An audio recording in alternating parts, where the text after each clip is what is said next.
დაწეროთ ფურცელზე გარკვეული თანხა, რაც გინდათ რომ მოიზდოთ უახლოეს პერიოდში, რაც თქვენ თვითონ შეგიქმნით ფსიქოლოგიურად და სულიერად რაღაცა სტაბილურობის განცდას. შემდგომში შეგიძლიათ რომ, დაათოთ სანთელი დავუშვათ, დადოთ ჭიქა წყალი, იმიტომ რომ სტიქიებზეც ვმუშაობთ აქ, ხო? ანუ სტიქია, ცეცხლის სტიქია და ასე შემდეგ.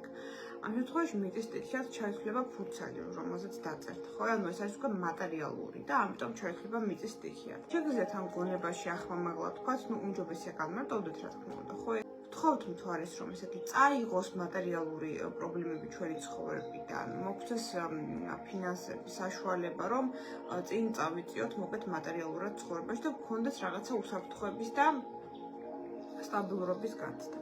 იმიტომ რომ სწორედ ამაზე მუშაობს კუროს ნიშანი. ხო, უბრალოდ იპოთეკა გაქვთ და გინდათ მალე მოკეთ დაფაროთ, ხო? ან რაღაცა ვალები გაქვთ.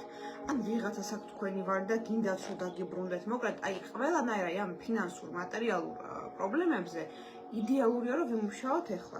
კუროს ახალმთვარება გვაძლევს ამის საშუალებას.